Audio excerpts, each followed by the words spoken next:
SANDHAN, All Gujarat Integrated Classroom. સેટેલાઇટના માધ્યમથી જોડતી કડી એટલે સંધાન. I am Untitled Chapter from Nirma University. Welcome you all to the world of non-verbal communication. The topic of my lecture is non-verbal communication. The title is Non-Verbal Communication and Introduction. It's a huge world. The world of non-verbal communication is a huge world, and it has endless possibilities. Within such a short time, I can only briefly introduce you to the world of non-verbal communication. Now, the first thing that comes here is that the flow of my presentation. It goes like this. First, I'm going to discuss communication. I would try to define communication. Then I would try to distinguish between verbal and non-verbal communication. And then I would try to show how important non-verbal communication is. Why should we study non-verbal communication at all? And then the most important factors that shape non-verbal communication, that would be discussed. After that, I would deal with several forms of non-verbal communication. And then I will try to connect non-verbal communication with power dynamics or power play. And after that, my next discussion would be on the application of non-verbal communication skills. And I would specifically focus on presentation, group discussions, and interviews. And then I would end my presentation with a few concluding remarks. And then I would show the list of works consulted for making this presentation. So let us begin with what do we understand by communication. Now, this is a social process which has enormous possibilities, innumerable possibilities, and these three words play major roles in this entire process. The first word is share. So by share, we mean that we want to make something common. If we think of the origin of the word communication, it comes from the word communicare, which means share, to make it common. And in this process, we receive ideas, we share ideas, we respond to others' ideas. So these three words gain prominence in this entire process of communication. And it's a social process, and it is a very, very fundamental process like breathing. We are born communicators. We can be good communicators, we can be bad communicators, but we cannot be non-communicators. There is no situation, there cannot be any situation in our life where we cannot communicate. We definitely always communicate. We are always communicating, sometimes with words, sometimes without words. We often communicate with words, but then sometimes through silence or through other forms of non-verbal communication, we communicate a lot of things. Now, if we think of the process of communication, how it works actually, there is a sender who encodes a message in a particular language for the receiver who receives the message. And then that message, after reception of that message, the message is decoded. And then the receiver sends a feedback to the sender. And at that time, the receiver, who was receiver in the first flow of communication, becomes the sender. And then the sender, who was receiver in the first flow, again encodes a message which the sender, the person who was sending the message in the first flow of communication, receives the message. by decoding it. So this entire cycle of decoding and encoding goes on and on. And I won't call this a vicious cycle, but definitely it's a very, very complex cycle. And as I have indicated in the diagram, that the part where there is the second flow of communication, where the receiver becomes the sender, that part is known as feedback, without which no communication is ever possible. So feedback is very, very important. Many times we give feedback non-verbally, and non-verbal feedbacks are given without using any words. But then it has its own language. This entire non-verbal domain of communication has its own language. So if we think of the types of communication, the most important two types of communication that emerge are verbal and non-verbal communication. Verbal communication consists of words, while non-verbal communication happens when we do not use words, but we use some kind of language all the time. Now, why should we use non-verbal communication at all? What is the necessity of usage? There is a common perception that we should use words for communication. We should not use any other thing in communication. And if we are competent enough to use words, that is enough for us. But then in certain social situations, if we think, there are importance of non-verbal communication, and research suggests that in any social situation, the meaning that is conveyed in any social situation, the 60% of that meaning is conveyed non-verbally. So this is how non-verbal communication becomes extremely important for us. This is one of the fundamental reasons why we should study non-verbal communication. Because the majority of the message that we want to convey through communication depends upon non-verbal communication. So that's why this particular zone of communication, this particular type of communication is very, very important for us. We cannot ignore. Even we unwittingly, unknowingly sometimes we communicate a lot of things non-verbally without using words, being silent as per se. So that's why non-verbal communication is very, very important. And it is also extremely credible.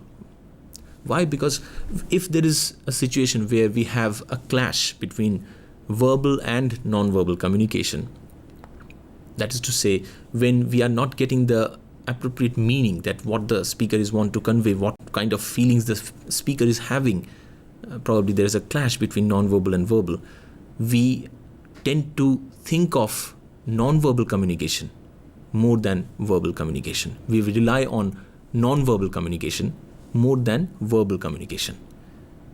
Why? Because this is more authentic, because that is more primordial, I would say. So this is very, very important. We first started communicating non-verbally. Even before the words, we used to communicate through our hands by moving our body. So that's why hand movement, body movement, these become extremely important. Even before using words, we started communicating non-verbally. So that's why it is primordial in nature. That's why we should rely upon non-verbal communication skills. Often it is regarded as more spontaneous, more natural. So that's why non-verbal communication has an importance for us.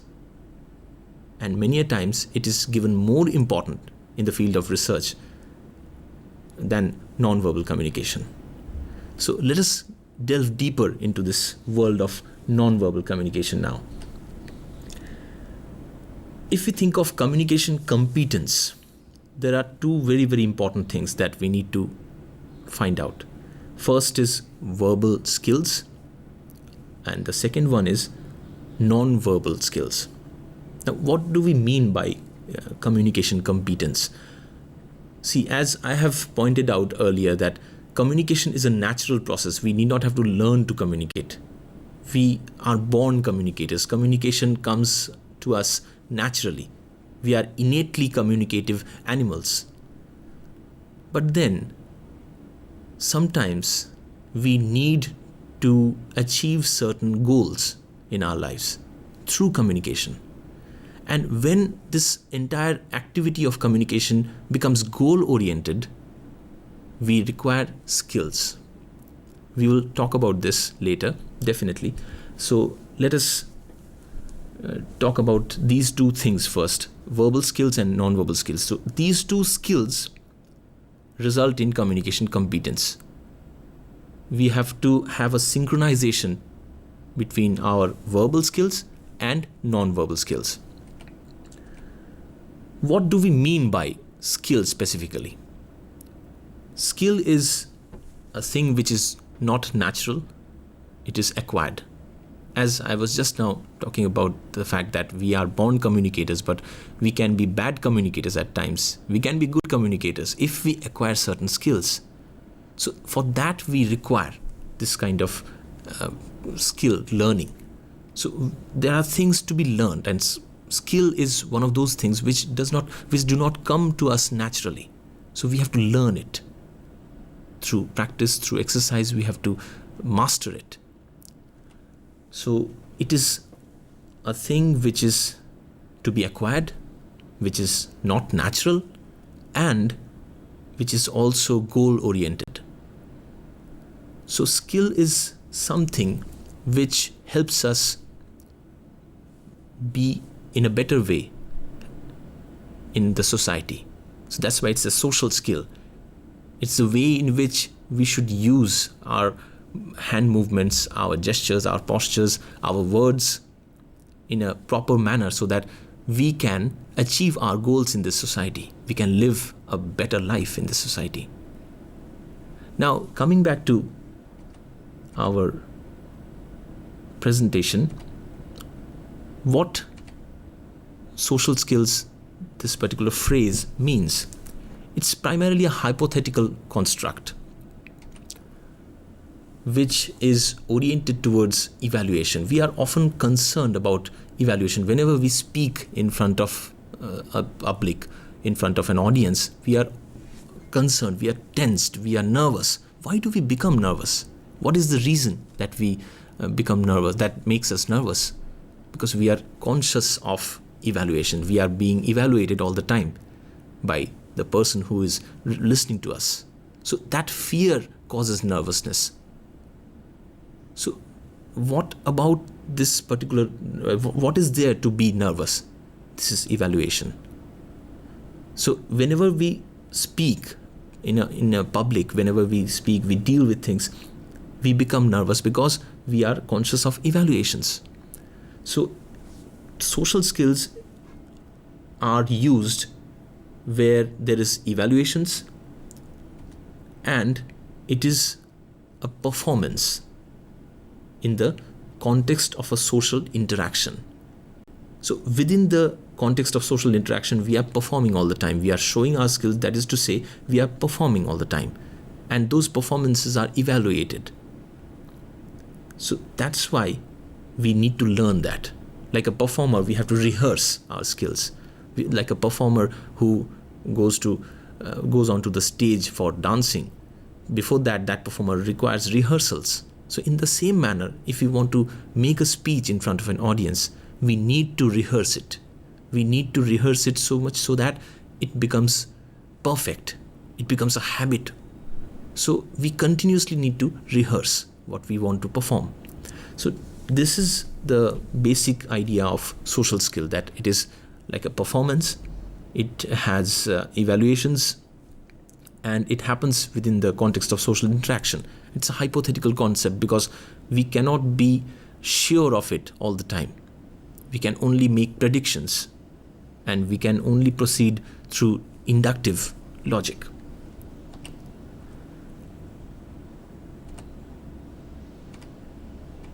There is another definition of social skill that we can think of, and it says that it's a combination of thinking, that is cognitions, and behavior. So it is basically a very curious combination of how we think and how we behave in a society. So that's why social skills is very, very tough to acquire. we will be monitored, our thinking process would be monitored, our behavior would be monitored. So that's why social skills are things which are extremely important and extremely difficult to master. And these two things, verbal and non-verbal skills, help us to understand social skills in a better way. They help us to acquire social skills in a better way. We can be socially competent if we have both non-verbal and verbal skills. Now, the study of non-verbal social skills began in 19th century.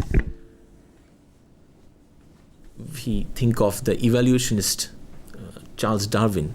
He talks about how acquiring non-verbal social skills would be important for human beings to achieve their goal in the society. So that is very, very important, and it began in 19th century. So it's a long process. The entire research that began in the field of non-verbal communication has a long history, and now also it is evolving. It is a growing area of research.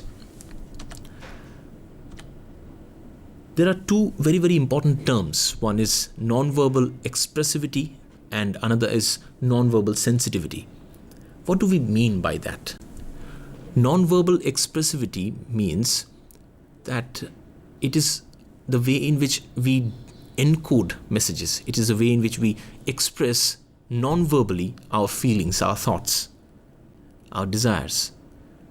And non-verbal sensitivity is the other thing. It is about decoding. The first one is about encoding, and the second one is about decoding, where we respond to others' non-verbal cues, where we respond to the non-verbal communication delivered by other people. So these two things play major role in the field of non-verbal skills.